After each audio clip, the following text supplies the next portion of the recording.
Bonjour et bienvenue sur notre chaîne du jardin de l'abbaye de Valsainte dans les Alpes de Haute-Provence, à côté du village de Simiane-la-Rotonde.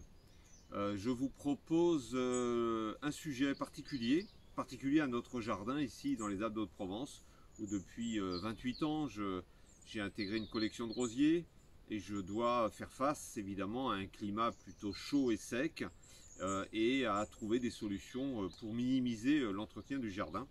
Et j'ai pendant très longtemps évidemment opté pour le paillage au pied des rosiers, ce qui est encore aujourd'hui pratiqué dans le jardin. Mais depuis quelques années et par quelques petits tests, je suis passé à l'usage de plantes couvre-sol au pied des rosiers. Et c'est ce que l'on va maintenant accentuer dans notre jardin au vu de l'expérience, en allant même diversifier un petit peu le choix des espèces.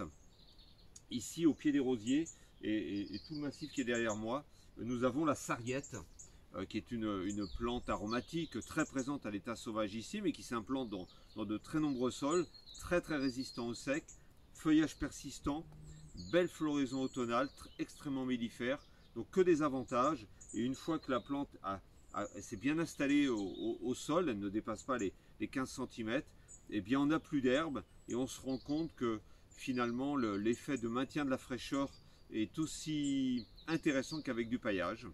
Nous allons eh bien, dès cet automne planter du thym serpolet, exactement avec la même fonction.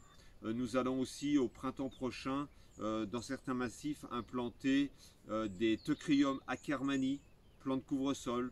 On va aller vers des thanacétums. On pourrait utiliser des thym rampants, des achillées rampantes. En fait, le choix est important. On va vers des feuillages à feuillage persistant pour justement bien couvrir le sol de façon permanente, surtout pour éviter la présence d'adventices. Et donc, de ce fait, on a beaucoup moins de travail de désherbage.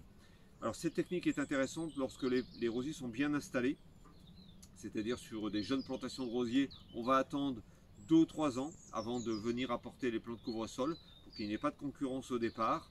Une fois que les rosiers sont installés, ils ont fait leurs racines en profondeur, ils ont pris un petit peu de volume. Alors là, on peut installer les plantes couvre-sol. Voilà, on plante relativement densément. On va aller de 3 à 5 plantes au mètre carré, hein, selon les espèces, pour bien couvrir.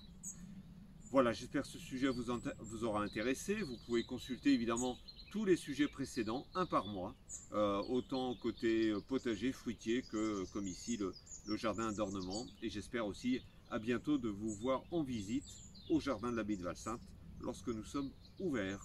Sinon, consultez notre site internet www.valsainte.org.